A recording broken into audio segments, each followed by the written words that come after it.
Quero compartilhar uma palavra de Deus com vocês hoje sobre o tema que foi proposto aqui a semana passada. Quando Jesus pergunta a Pedro se Pedro o ama. Que pergunta, hein? Pedro, me amas? Imagina se essa pergunta fosse dirigida a qualquer um de nós nessa manhã. Porque o problema com Cristo é que Ele conhece o que está além do exterior. Os seus olhos vão dentro do nosso coração, da nossa alma. Em João, no capítulo 21, dos versículos 15 a 19, quero compartilhar com vocês aqui este caminho que Paulo diz que é o caminho mais excelente, e foi o caminho da restauração de Pedro, e é o caminho para a nossa salvação, e é o caminho para a nossa vitória, que é o caminho do amor de Cristo. Olha só, vamos lá, versículos 15 em diante.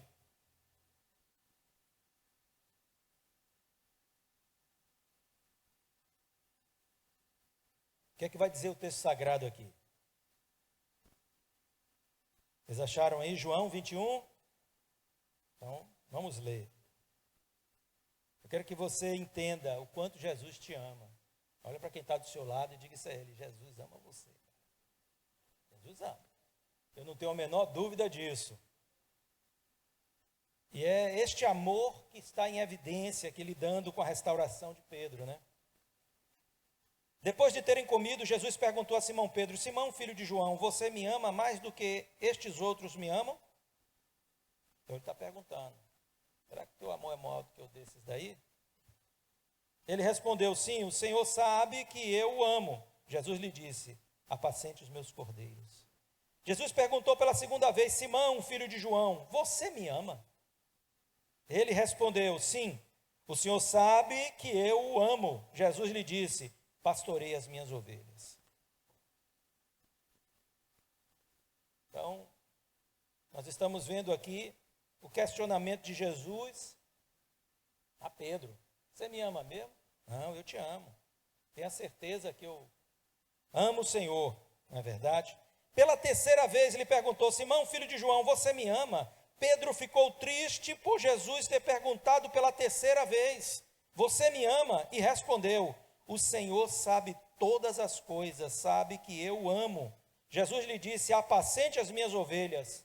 Então Jesus vai dizer a ele: quando você era moço, você se aprontava e ia para onde você queria, mas eu afirmo a você que isso é verdade. Quando for velho, você estenderá as mãos, alguém vai amarrá-las e o levará para onde você não vai querer ir. Jesus disse isso para significar com que tipo de morte Pedro havia de glorificar a Deus. Depois de falar assim, Jesus acrescentou: segue-me. Esse texto, na verdade, ele é um desfecho daquilo que começou antes de Pedro negar Jesus. Quando Jesus informa a Pedro que ele o negaria, Pedro disse: o quê? Como quem diz assim: sabe de nada, Marcelo. Meu amor, sabe a minha fidelidade. Estou disposto a morrer por ti, Jesus. Estou disposto a ir às últimas consequências por ti. Poxa, uau, né? Pedro ama Jesus mesmo. Pedro é fiel a Jesus até a morte. E Jesus ainda diz para ele: mas quando você se converter, Pedro, olha só, Jesus não era brincadeira não, Jesus era confrontativo. Quando você se converter, Lucas 22, acho que 32, 33, você vai contar. Quando você se converter, Pedro, confirma teus irmãos. Ajuda teus irmãos também. Porque todos eles disseram: nós estamos dispostos a morrer contigo, Senhor. Nós estamos prontos para morrer contigo. Todos eles. E Jesus estava ali: o quê? Daqui a pouco vocês vão me abandonar. Vocês vão me deixar e vocês vão, sabe, cada um fugir para um lugar onde se sinta seguro.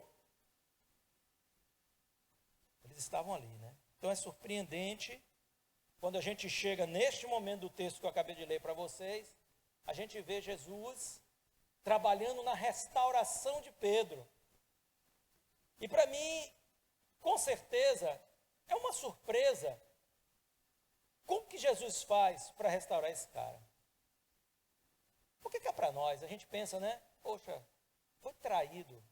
É para Jesus chegar e dar uma detonada nele, né? Você está vendo aí, rapaz?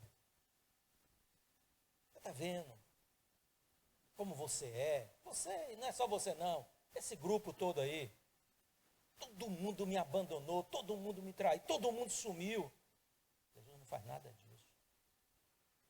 Quem poderia imaginar que Jesus, através de uma pergunta repetida 3 vezes, ele estaria trabalhando na restauração de Pedro?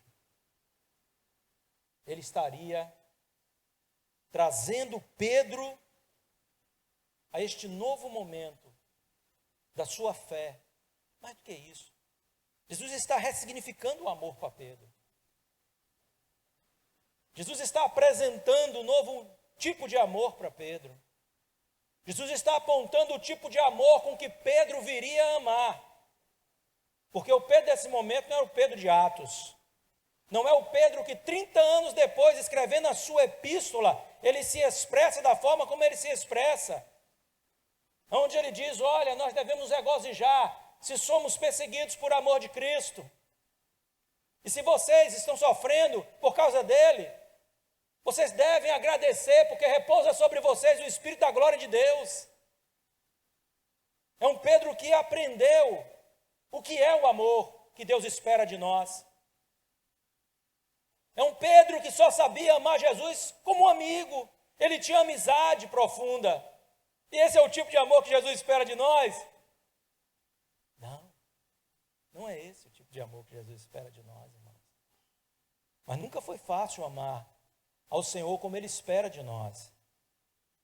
Porque o nosso amor, mesmo sendo um estilo de amor que Pedro experimentou depois do Espírito Santo na vida dele, esse tipo de amor que nós experimentamos, que é completamente diferente de todo o tipo de amor que você pode pensar. Às vezes a pessoa pensa, olha, os gregos, eles usavam 8 termos para definir um amor. Porque eles tinham uma percepção que o amor tem muitas faces. Mas Deus escolheu uma e disse, eu quero este tipo de amor entre nós. Eu quero esse tipo de vivência entre nós. E Jesus estava confrontando Pedro aqui e demonstrando a Pedro a imperfeição do seu amor. Para quem tinha afirmado categoricamente, né, que ele jamais abandonaria Jesus, nem eu e a turma toda lá e tal, isso era extremamente confrontativo. E por muitas vezes o Senhor nos confronta para demonstrar o quão pequeno é o nosso amor. Eu me lembro de um texto no Antigo Testamento, onde Deus, ele se referindo a Israel, mas ele usa ali, né, a maior de todas as tribos para falar com Israel, Efraim, e ele diz assim, se esse é o teu amor, e ele fala sobre os pecados de Efraim, e ele diz assim, se esse é o teu amor, como que diz, se esse é o amor que você tem por mim, quão pequeno é o teu amor. Olha Deus avaliando o amor. Olha Deus olhando a intensidade do amor. E eu quero falar sobre algumas coisas aqui que são para nós, né, pontos salientes desse tema e desse texto. E quero compartilhá-las com vocês nessa manhã. A primeira dessas coisas é a verdade acerca do nosso amor. Sabe que acerca do nosso amor, nós temos assim uma impressão muito falsa, às vezes. Eu não estou aqui julgando o seu amor, não estou julgando o meu amor. Eu sei que nós amamos a Cristo, como Pedro, de qualquer forma, tinha um nível de amor por Cristo. Mas o que eu estou dizendo é que muitas vezes nós achamos que o nosso amor, ele é tão forte que nós estamos preparados para enfrentar todo tipo de situação, sendo fiéis a Cristo. Pedro acreditava nisso. Os demais discípulos acreditavam nisso. Você pode imaginar João. João, ele foi depois tido como o apóstolo do amor. Nós o conhecemos dessa forma. Mas esse não era o João, que também fugiu junto com a turma lá. embora foi o único que quando Jesus foi crucificado, ele voltou e esteve ali presente. Os outros nem apareceram na crucificação. Mas isso não nega o fato de que ele tenha fugido. Então, eles achavam que o amor deles era um amor tão firme, tão real, tão forte, tão contundente, que eles poderiam vencer, todas estas provações por amor de Cristo e demonstrar que eles estavam consolidados neste grande amor que sentiam pelo Senhor. Mas que triste engano. Olha só o texto de Mateus 26, 31 a 35, diz assim, Mateus 26, 31 a 35.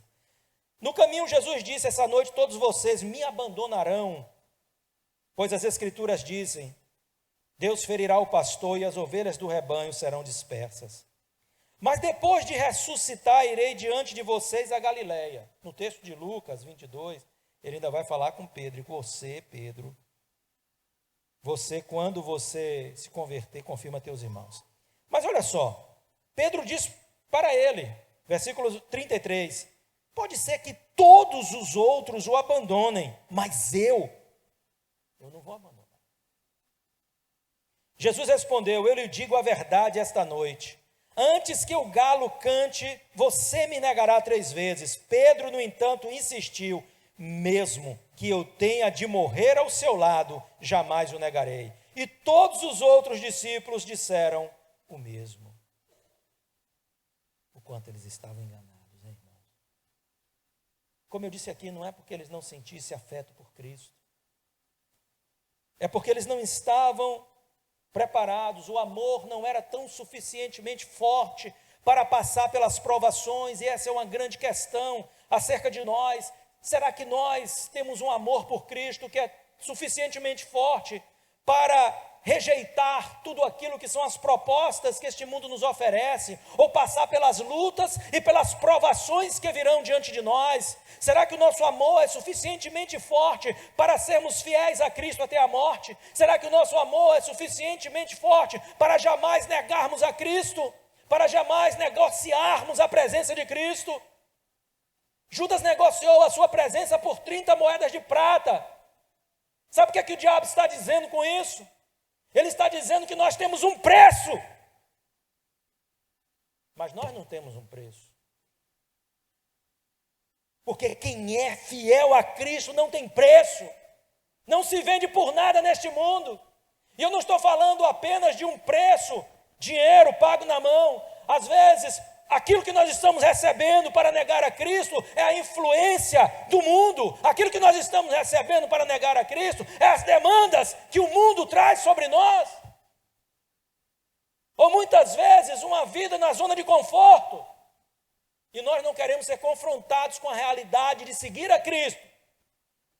Porque não é uma realidade fácil. Se você quer vida fácil, não segue a Jesus, eu vou lhe dizer logo.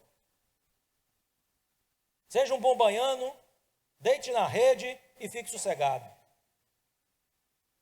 Porque Jesus alertou e não enganou ninguém. Quem vem após mim, prepare-se. Prepare-se. Jesus é tremendo, não é? Nunca foi de enfeites. Quando eles, melhor dizendo, foram postos à prova e fugiram, então eles puderam avaliar o quanto ainda era pequeno o amor que eles tinham pelo Mestre, pelo Senhor. Porque este amor não foi suficiente para estarem ao lado dele no momento mais difícil da sua vida terrena, da vida de Jesus.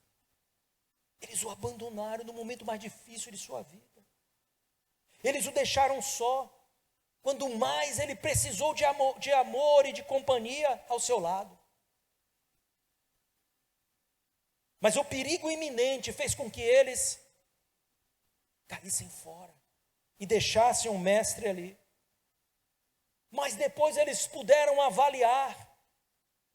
Muitas vezes Jesus permite situações como essa para nos confrontar com a realidade de quem somos, com a realidade do amor, da intensidade deste amor, do nível deste amor, da capacidade que este amor tem atribuído a nós.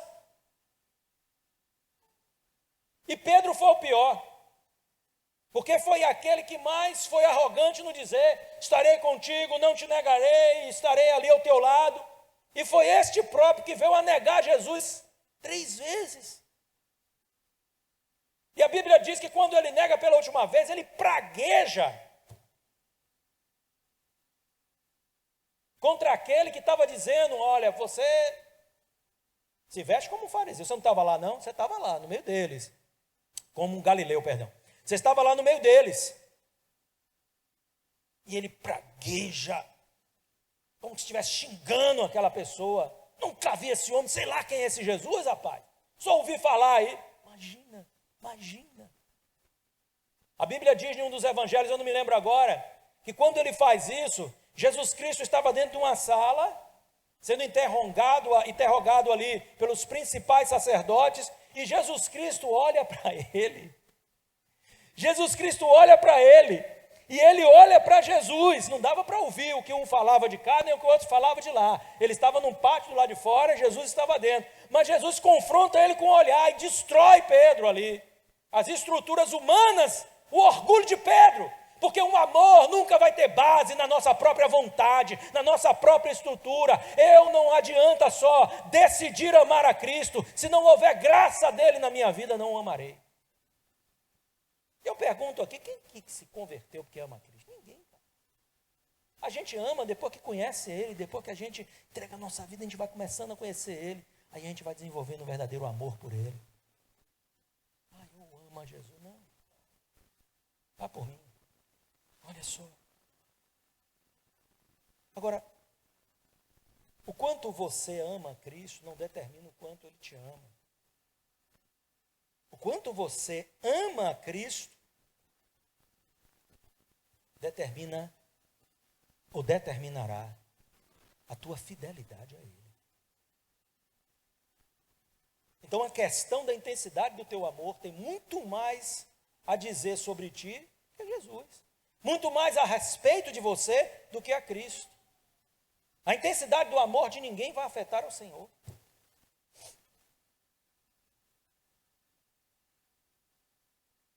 Até porque Deus conhece o homem.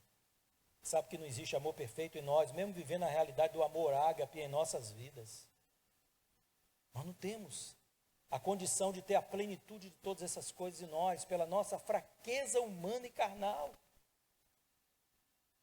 Então, Jesus não há de ter uma expectativa. A questão aqui não é se temos um amor perfeito, mas se temos um amor real.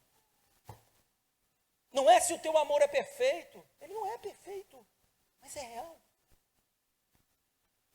Essa é a questão, irmão. Porque se há uma centelha de amor, Jesus pode trabalhar nele. E trazer crescimento, alimentando este fogo. Mas quando o amor é ilusório, o que nos resta? O apóstolo Paulo ele vai dizer, se não há amor, não há nada. Não há bases para um relacionamento. Então nós precisamos entender, né? Então, quanto você o ama determinará o quanto fiel você será. Às vezes não conseguimos ser fiel a Deus, é porque nos falta isso, o entendimento dessas coisas. Mas então, quando Jesus aqui, ele confronta Pedro, ele traz essa forma de falar de Jesus, não é à toa.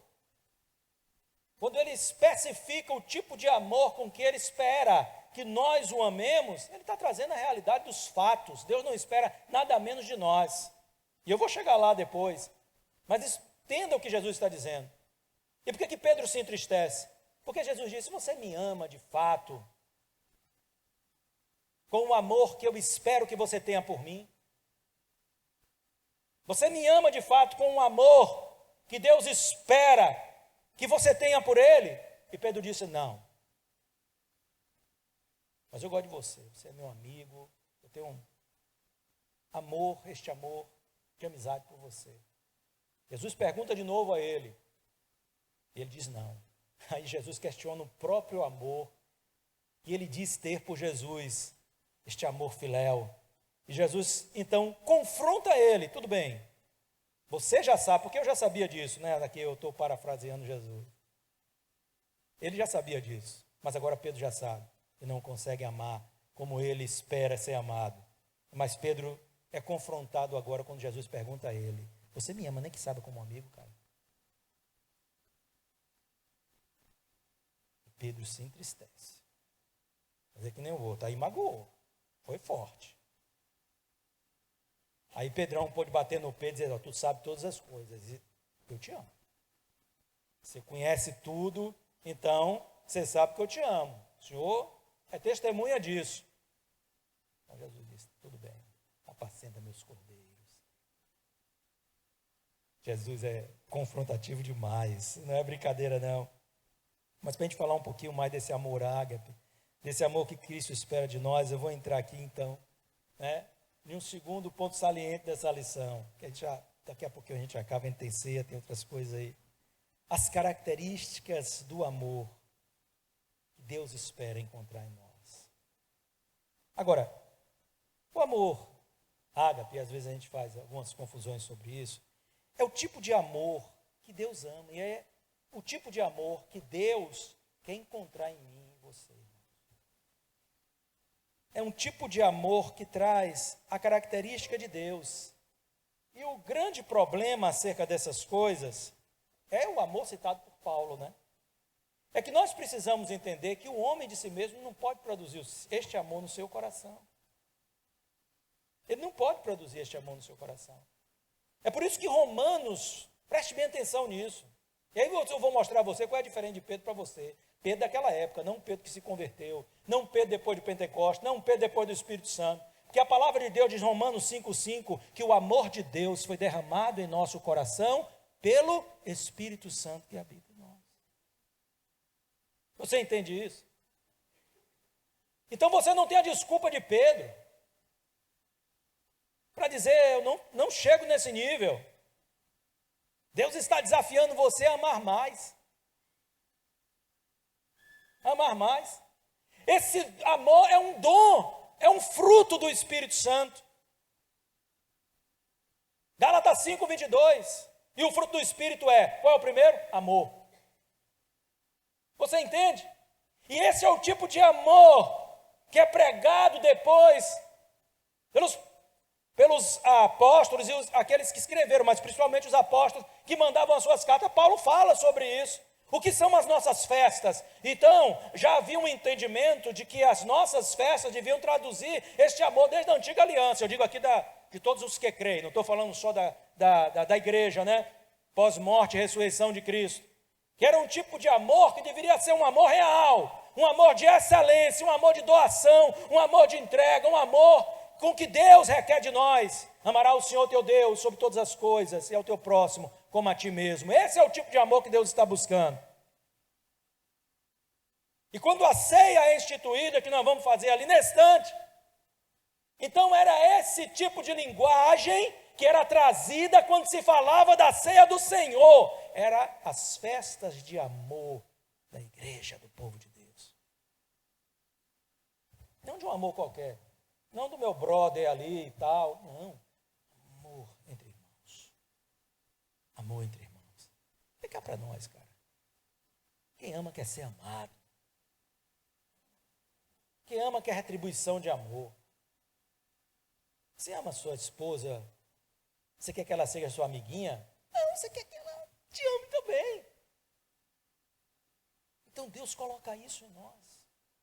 E quais são as características desse amor? O apóstolo Paulo vai dizer em 1 Coríntios 13, de 4 a 8, onde eles são citados. Um amor que Deus nos capacitou a amar. É que eu quero que você preste atenção nisso aqui. É um amor paciente. É um amor bondoso. É um amor que não se inflama em ciúmes. É um amor que não é presunçoso. Olha lá, não é orgulhoso, nem grosseiro. Não exigem que as coisas sejam à sua maneira. Não se alegra com a injustiça, mas com a verdade. é o amor que nunca desiste, que nunca perde a fé, que sempre tem esperança e sempre se mantém firme. E no versículo 8, o apóstolo Paulo, escrevendo aos Coríntios, diz: um dia, profecia, línguas e conhecimento desaparecerão e cessarão, mas o amor durará para sempre. Este é um amor eterno. Você entende? O tipo de amor com que Deus espera que nós o amemos e amemos ao nosso próximo. E muitas vezes nós desprezamos isso, e é por isso que a nossa consideração pelas pessoas é tão pequena. E às vezes a nossa própria consideração com Cristo.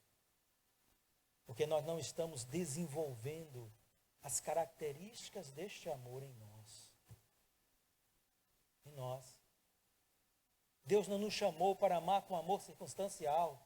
Se fala bem de mim, eu amo. Se não, eu odilho, como diz a turma.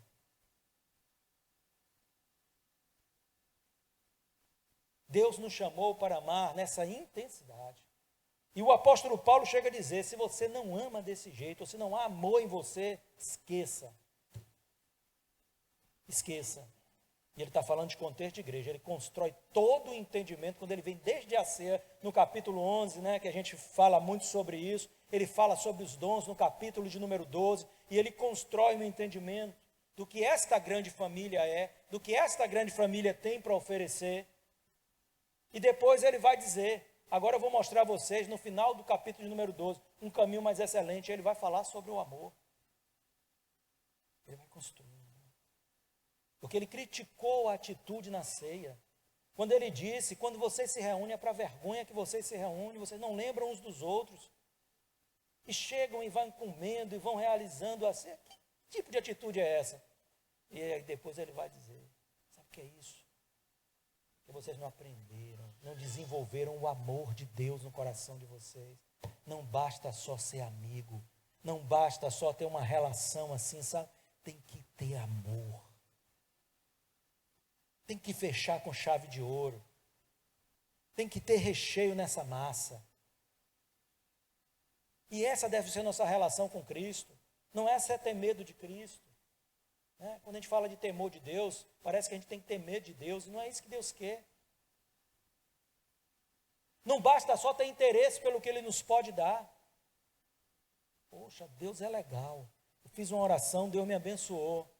Deus é bom mesmo, você tem razão.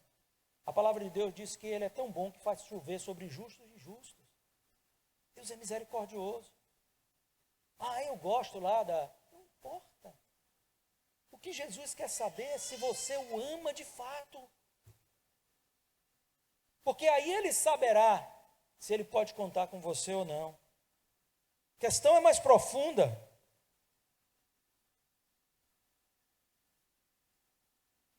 Porque este amor, ele traz consequências às nossas vidas, irmãos. Nós não podemos negar isso. E a questão é saber, estamos preparados para essas consequências?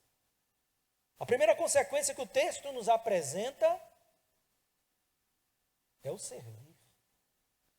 Porque o próprio Jesus Cristo, ele está dizendo a Pedro: você me ama? Sim, eu te amo. O que é que Jesus diz? Toma conta das minhas ovelhas. Você me ama? Amo. Toma conta das minhas ovelhas. Tem amor nisso aí? Tem. Toma conta das minhas ovelhas. O que nós entendemos aqui? Primeiro, Jesus busca em quem o serve a qualidade do amor. Porque se você não ama a Cristo, muito menos amará a sua igreja. A motivação certa é o amor. Porque quando você ama a Cristo, você se entrega por Ele. Você se doa por Ele. É difícil dizer não a Cristo. É difícil dizer não quando somos requisitados, que a gente pensa: eu não estou fazendo por homem, estou fazendo para Ele. É eu amo. E ele diz, apacenta as minhas ovelhas. E ele parece que deu a incumbência mais difícil a Pedro, né? Pedro, você vai ser pastor, cara. Olha aí, não é fácil. Porque ser pastor segundo o coração de Deus é uma das tarefas mais difíceis que existe. Não é brincadeira. Não é fácil. É uma demonstração de amor real por Cristo. Mas ele está dizendo isso, ele está buscando os que o amam verdadeiramente, porque esses é quem produzem qualidade na igreja, irmãos. Quando você ama Cristo, você vai fazer de coração. Quando você ama o Senhor, não vão ser as dificuldades o teu impedimento, porque você, na força dele, vai vencê-las. Mas eu quero dizer isso a você, a consequência de quem ama é se entregar. A consequência de quem ama é servir. Porque quem não serve não aprendeu a amar. Pelo menos com o amor que Deus quer que amemos. Com este amor que foi derramado em nosso coração.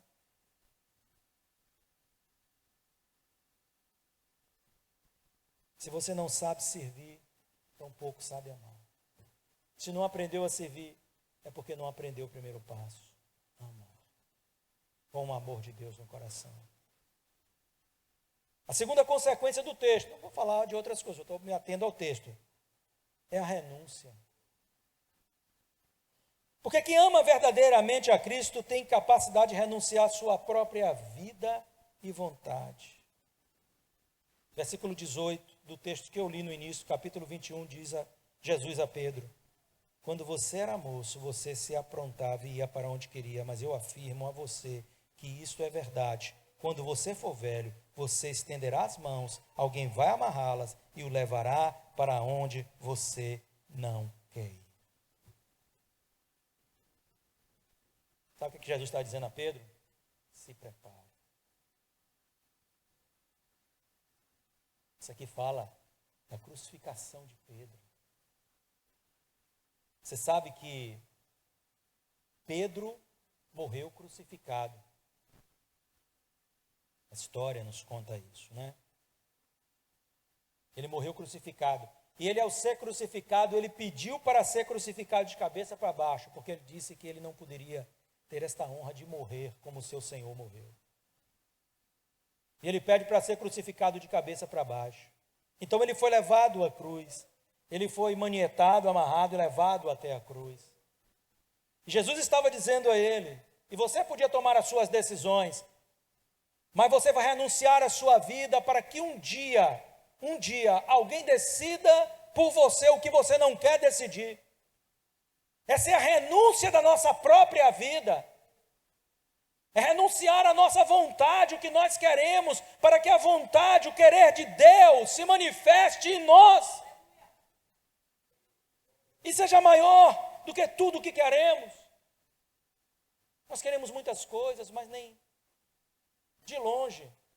São as coisas, muitas vezes, que Deus quer para nós. Mas o que tem prevalecido? Aquilo que nós queremos para nós. Eu quero morrer deitado numa cama, num berço esplêndido, dormindo ali, partir dessa para melhor. Jesus disse, não vai ser assim. Você está disposto? Aquele que quer vir após mim, negue-se a si mesmo, tome a sua cruz e venha. Cruz é lugar de morte. Paulo disse que ele se regozijava na cruz de Cristo, pela qual o mundo estava crucificado para ele e ele para o mundo. Paulo estava dizendo, eu morri naquela cruz também. Não literalmente, mas morri para este mundo. Morri para a minha vontade. Aí ele, mais à frente, em Gálatas, ele vai dizer, já não vivo eu, mas Cristo vive em mim. E a vida que eu vivo agora, vivo na fé do Filho de Deus que me amou e a si mesmo se entregou por mim. O que ele está dizendo? Eu já me anulei. Já não sou eu, mas é Cristo. Então a renúncia é a consequência do amor. Quem ama, renuncia. Se você não sabe renunciar, você não aprendeu a amar. E eu não vou chegar nem nesse nível de Deus. Mas olhe, você que é casado, quantas coisas você renuncia, não é verdade? Olha, você que é pai, renuncia ali o seu sono, vai estar com aquele bebezinho, depois cresce, fica uns marmanjos que fica aí dando trabalho, não é verdade? Olha, quantas vezes, eu me lembro de um pastor no encontro de casais, muitos anos atrás, ele dizendo, né? Ele ficava, essa semana eu estava lá, ele era um médico, ele estava palestrando em Encontro de Casais, né? Os meninos lá, ele estava não sei, numa casa de praia, ele disse, eu sentado na beira da cama desses moleques, tinha muriçoca no quarto, e eu abanando a muriçoca, eles dormindo, eu abanando a muriçoca para não morder eles. Depois eu parei, sentei e falei assim, rapaz, será que esses camaradas fariam isso por mim? Mas pai é pai, mãe é mãe, não tem jeito. É renúncia, eles deixam o sono, eu vou cuidar das crianças. Você acha que Deus não espera um amor de excelência de vocês? Claro que sim, de mim, claro que sim. Se nós podemos perder uma noite de sono para abandonar nossas crianças, para a muriçoca não mordê-las, o que nós devemos fazer por Cristo que morreu por nós? O que nós cantamos aqui é o centro de tudo que há.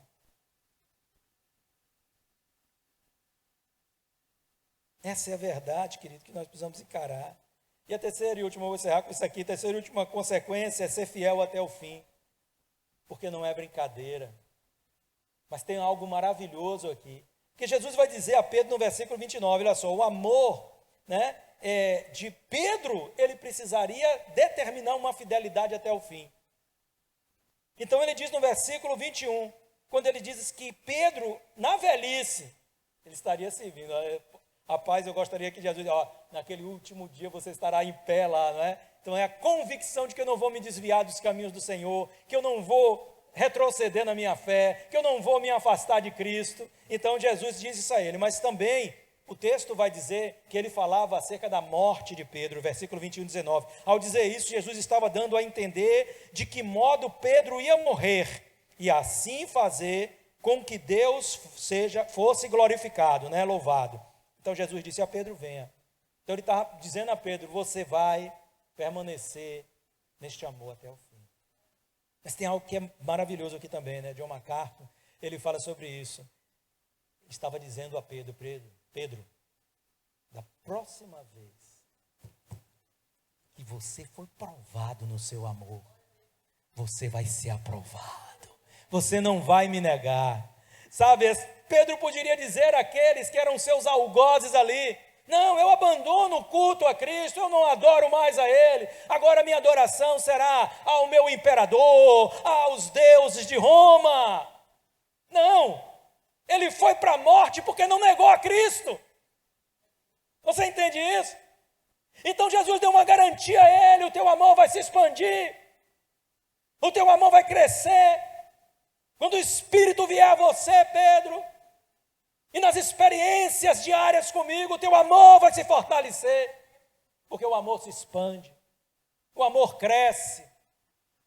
Olha só, e ele estava garantindo a Pedro, quando você for provado da próxima vez e tiver de escolher entre me negar ou não, você não me negará. Glórias ao nome do Senhor. Nós temos a capacidade. Então Jesus, ele trabalha, ele restaura, ele confirma, ele ressignifica, ele dá um direcionamento ao amor de Pedro, e é tudo que nós precisamos entender nesta manhã. Vamos achar que Pedro estava certo quando disse a Jesus, eu te amo como amigo, você é um parceirão, você é um camarada, cara, meu mestre, eu gosto de você, ando do seu lado. Jesus nos chama para algo maior, a você, igreja. Porque na vida daquele que crê, o Espírito Santo derramou o amor de Deus. O Espírito lhe deu um fruto. E este é o amor com que nós devemos amar a Deus sobre todas as coisas e ao próximo como a nós mesmos. Olha para a pessoa que está do seu lado, pergunte a ele, você tem amado a Cristo? Olha que pergunta confrontativa, viu? Eu não quero saber, não fica olhando para mim não, olha para quem está do seu lado e pergunte a Cristo. E se você tem que ficar com bronca depois, você resolve com quem está do seu lado. Você ama a Cristo? Eu não quero que o Senhor diga de você, se esse é o tipo de amor com que você me ama, quão fraco é o teu amor, quão pequeno é o teu amor. Mas eu quero que você esteja lá no mérito do Salmo 91, quando Deus diz, porque tão encarecidamente me amou, também eu o livrarei. Poluei no alto retiro, porque conheceu o meu nome. Ele me invocará, eu lhe responderei. estarei com ele na angústia, saciá-lo-ei com longevidade, o glorificarei e lhe mostrarei a minha salvação. Dê uma salva de palmas ao Senhor nessa manhã, amém? Louvado seja o nome do nosso Senhor e Salvador Jesus Cristo.